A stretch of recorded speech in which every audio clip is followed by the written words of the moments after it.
It's a showdown. Senator Kennedy, Japan can remember showdown. Atta Akyea Ghana's Attorney General Atta Akyea so be man showdown on the case involving the state versus the former Director General for National Signals Bureau. And then exclusive. Who knows me family pen say ya? That's a document so does. Yeah, what about Ketu? I'm coming to give you the full mail. Lawyer Atta Akyea, on your lawyer Ketu, or your Rollins lawyer. Very experienced lawyer. Now, when they age their boom, and now I'm kind of 4-page letters. Case there. Then Atta Akyea so kind in the press conference about Kwamena Edubuahene. Kwamena Edubuahene. And now I'm coming to answer these questions for you. Yenti Atta Akyea say, one Atta Akyea ne betchimayam. 1.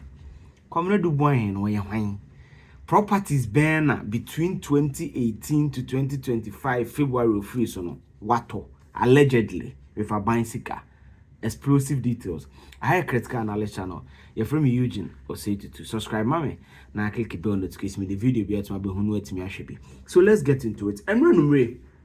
And I mean now 4-page document from the respected Atta Akyea, former member of parliament for Ebuakwa South. Ma munim no replace Akufo-Addo as MP for Ebuakwa South. Chebi and the south side one, yes. Now answer na ballot. So let's start first things first.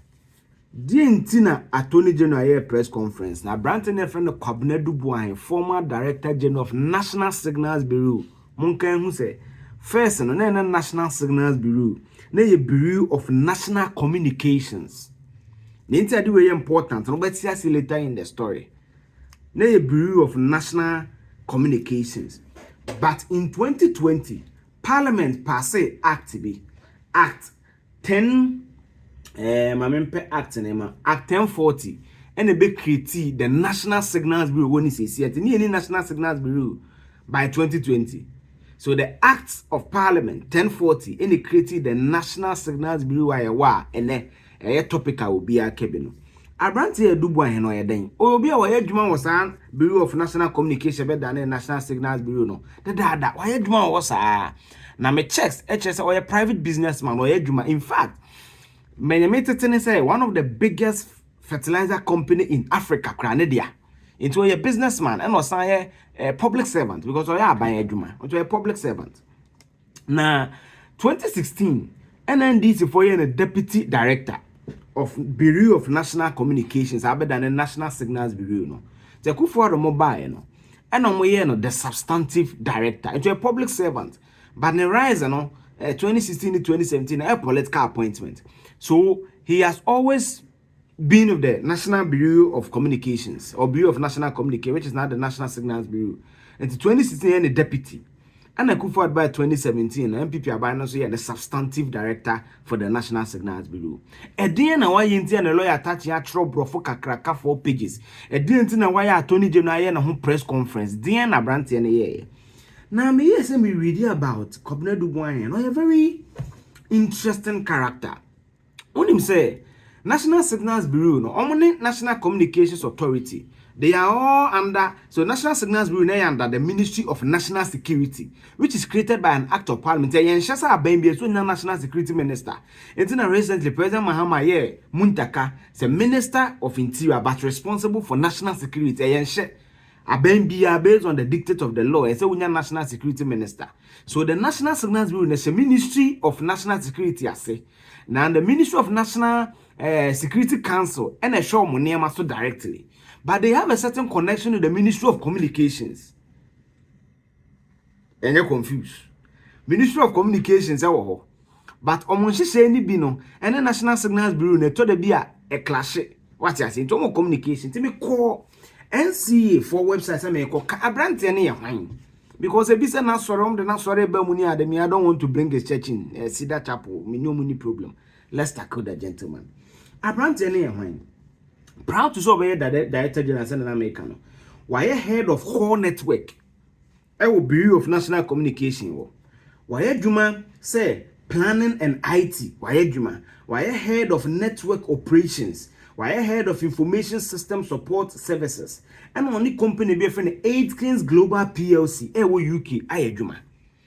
Once Attorney General Castle Properties or UK. Nti watena UK crowd any UK company be Aitkins ayedwuma. So unto sha oye purely public servant. Na MPP ba no mpega ne mu call director general man ne mu yedu. Ema allegedly onya akwan no. So who is papa na onu nie? Businessman or say a public servant in there. So this is who Kwamna Dubois is. Now Yankoso, what has he done? See, any as a brand here according to the Attorney General. Yes, see, obey a director, no, some time of Bureau of National Communication, no. Sa Bureau of National Communication, mo bank account. Now Fidelity Bank. TNE. Now Fidelity Bank. Na Fidelity Bank na omo account na won. Abranti we be ye director general no. Ana 2020, 2019 my date ni ma. Yes 2020. Ono suko create another bank account. E wo UBA UMB Bank. Sorry, UMB. UMB the Universal Merchant Bank meboa. Oko create UMB. Onu create no Bureau of National Communications Limited. Onene yere. Tie. Aban company na nkasa ne din no eye Bureau of National Communications. And on official bank account of Fidelity Bank. Abranti be director general allegedly according to John to create bank account a friend Bureau of National Communication Limited. Ewo Fidelity Bank. It is a dino, almost the same thing. Now, in the capacity as director of the National Signals Bureau, no signatories on any yere. What I say, create company no, and the company didn't go create bank account. The directors of the company on any yere. As the director of BNC, Mr. Dubois was a co-signatory to the BNC's director's account at Fidelity Bank. While serving as director of BNC, however, he and his wife, Miss Angela Eje Boating, registered a company on October 23rd, 2018, which they named, and listen carefully, BNC Communications Bureau Limited. It is important to note that the similarity between the names here, that is BNC, was designed, to engage in a criminal enterprise. 30th of January 2020, no, and was signing a contract be on behalf of the government of Ghana and the National Security Council. If an Israeli company be a cyber security software be, unim say, o kind the act of parliament now. The National Signals Bureau, no, or say they are to provide integrated secure signal systems for the national security and intelligence agencies. It's among the say signals, on the soft side of national security and infrastructure, software, IT, no one be lead. No my integrated system in there. They do want to catch from so usually company be omokoto sa technologies in be from one. $7 million. And on my word contract man in the na bra ye 2 years ago on February 6, 2020 no and no transfer an initial amount from a Fidelity Bank na ye Bureau of National Communication account to only DNA wo UMB no or transfer 27.1 million cedis. So time no na $7 million 2018 no na ye roughly I think that's about 10 cedis. Now you're roughly about 70 million cedis. Mr. Dubois on January 30th, 2020, signed a contract on behalf of the government of Ghana and the National Security Council on the one hand, and on the other hand, an Israeli company called ISC Holdings Limited. The contract was for the purchase of a cyber defense system software at a price of $7 million United States of American dollars. Let us call this contract the GOG ISC contract. On February 6, 2020, Mr. Dubois then transferred an initial amount of 27,100,000 Ghana cedis, that is from the National BNC's operations account at Fidelity Bank to the private BNC account at UMB. Official documentation on the transfer revealed that the amount was for the payment of cyber defense system software.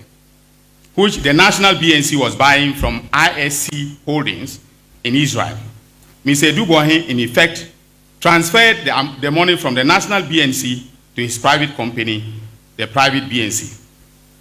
A review of the transactions on the bank accounts reveals that once the funds from the national BNC landed in the account of his private BNC at UMB Bank, Mr. Dubois caused his private BNC to transfer an amount of 9,537,520 Ghana cedis to ISC Holdings in Israel.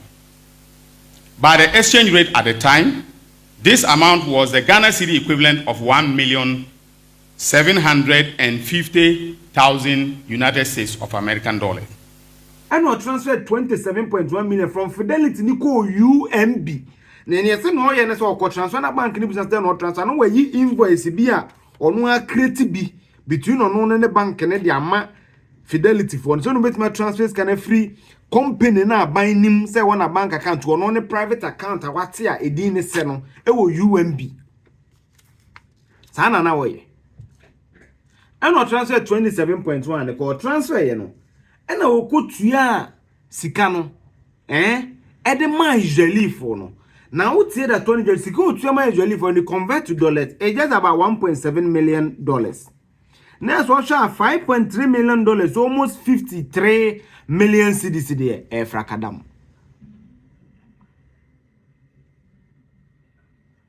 Frakadam. According to Attorney General. Attorney General says, Sika wa divert here, no kani nyina buma.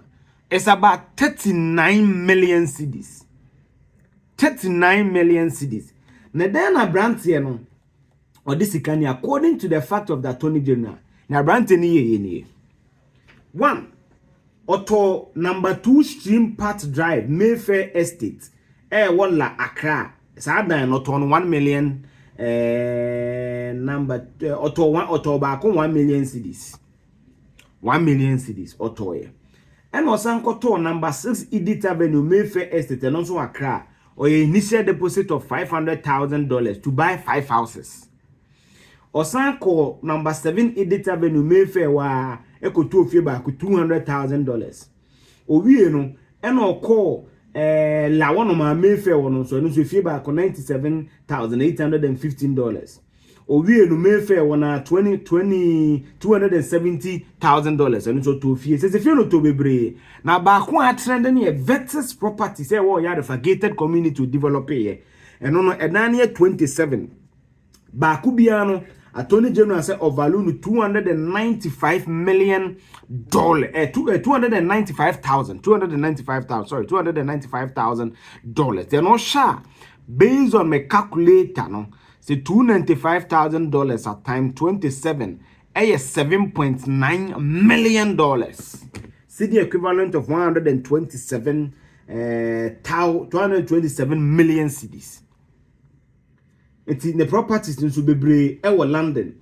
We no and acquire fixed deposit of 16 million cedis, or acquire fixed deposit. Or withdraw says it kind from the account of the Bureau of National Communication, National Signals Bureau's account of Fidelity Bank. We no or sign a 7.2 million cedis withdrawal our year. We no or sign a cash withdrawal to the tune of 1.5 million. All these things have been documented by the Attorney General. So this is the charge. So now Mama, why Atta Akyea is angry? Mama on the side of the gentleman, who is he? Mama on the charge against him. Now the internet Atta Akyea say na brand no. Attorney General Kasa no so free Ghana the 25th of February. Na omo ba na omo tete no. Na omo ko on the plane mu no na say obeso asesane din no ultimate economic class basa ne obetete Attorney Akyea say dey be. But Attorney General say free Ghana no ko UK. Ko Dubai no free oba Ghana no tetene ade a into yes was stand do bedu anom de handcuff go nsa Atta Akyea say sa ade na Attorney General here na fa so bi ne so what go ne client na ni ma say abrante na fly economy or fly business class again ne yira machine no mo chi ni kun no on the 20th of March no ade chi na yire so hu ni kun no ate say yeko fo be fa no into okoyi yeko office akohwehwe ni kokoya na mo so machi aba no no se sa na Ghana mra ya adwuma or sanction the client and attorney general the national kukum more than 48 hours, which is required by the dictate of our law. Sana and the lawyer aka. The lawyer say press conference na attorney general and mra kwanso nim on any nyadwen. Me so many attach nyadwen kakra. I think that the attorney general has the right to update the public on some of these cases. But the benefit of fact, attaching to be fair to him, any the agent the accused on made the side of the lawyers about 4 pages document largely say that the attorney general cannot enter a brand or a businessman or a clean now no lawyer and they stand ready to meet Dominic Ayene in court and your public opinion nominate neighbor toto ebe press conference there be so GDC client no bibia offering court. What is my conclusion? My conclusion on this is that I know I'm a kind me dear yes will be a bokron no be enko gisika me dear me understanding no yenko gisika ni aka bi eche me mfa me ho yen gisika be jeli na yen jeli no because o man no ehia sika de aboye ho bra. That is the case. I hire critical analysis and subscribe me na click bell notification no me the video be to about no me show their comment to her na more Ghana and come. Thank you so much for your massive support.